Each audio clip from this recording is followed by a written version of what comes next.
साधु जी आप सुन रहे ना हमारी बात, बहुत ध्यान से सुन रहे ना।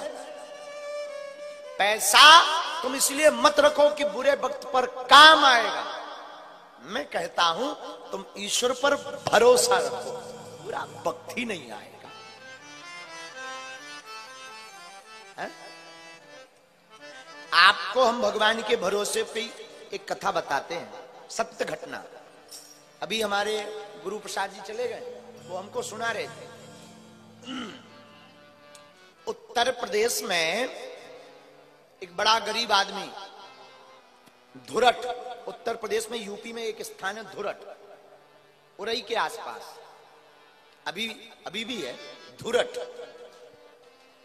यूपी में एक जगह है धुरट, वहां एक संते बाबा हुए। यही कोई 20-25 साल की बात है, कोई बहुत पुरानी या 400-500 साल पहले की नहीं। तो सुनो, धुरट में एक संते बाबा हुए। पंडित जी, धुरट में एक संते बाबा हुए, बहुत अच्छे।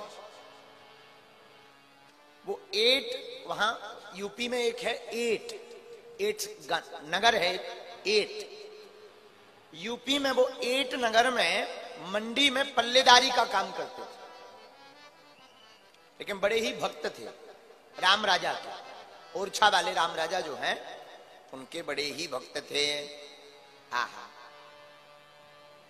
इतने राम जी के भक्त थे कि कोई भी काम होवे सोई रघुनाथ जी जाने, राम जी को ध्याते थे, उनका ध्यान करते थे।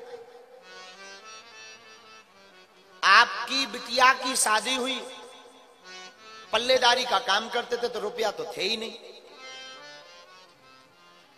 तो जो आपका जो मंडल होता है, मंडल वालों ने 30-35 हजार रुपए जोड़ जाड़ कर गरीब के नाम पर इकट्ठा करके उनको दिया। उन्होंने वो रुपया लिए, कुछ कुछ सामान लिया, कुछ भंडारे का सामान लिया और आमंत्रण कार्ड छपवाए, निमंत्रण कार्ड। गरीब आदमी एक पोटली ली, पोटली में कपड़ा रखा, पूड़ी रखी, और वो कार्ड लिया, निमंत्रण का कार्ड, वो भी उसी पोटली में रखा, कपड़े की पोटली बनाई और प्रसाद बना करके उसने सोचा निमंत्रण कार्ड छपी गए। राम राजा की बड़ी कृपा है, एक काम करें, पहला कार्ड राम राजा को ही क्यों ना चढ़ा दे। और हमारे बुंदेलखंड में ऐसा है कि किसी की भी शादी हो, कुछ भी हो, ओरछा में राम राजा के पास पहले निमंत्रण देने जाते हैं। उसने भी वही पद्धति का अनुसरण किया और सुबह सुबह 4 पूड़ी 5 पूड़ी बनवाई, अचार रखा, मिर्चा रखा, पोटली ली, राम राजा को प्रणाम किया। गाड़ी वाहन का उतना जमाना ठीक ठाक था नहीं, जैसे तैसे करके वो ओरछा आ गया।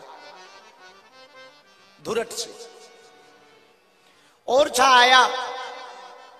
ओरछा में मंदिर में लंबी लाइन, अपनी पोटली लिए, लंबी लाइन, बहुत भीड़ मची थी। पुख नक्षत्र था, और पुख नक्षत्र पर राम राजा सरकार में भीड़ बहुत होती है। तो धक्का मुक्की खाते खाते उसे दूर से ही राम राजा के दर्शन भये। आहा, आंखों में, गरीब आदमी, आंखें नम, आंखों में आंसू भरा, आंखें भर करके दूर से ही अपनी पोटली ऊपर टांगे और हाथ जोड़कर श्री राम राजा को कहा, सरकार आपकी कृपा से हमारी बेटी का विवाह तय हो गया है। अब हम तो अनाथ हैं, आपके अलावा हमारा तो कोई नाता है भी नहीं। और बात भी सही है, बन जाते हैं लाखों रिश्ते, जब पैसा पास होता है टूट जाता है वो रिश्ता गरीबी में जो सबसे खास होता है।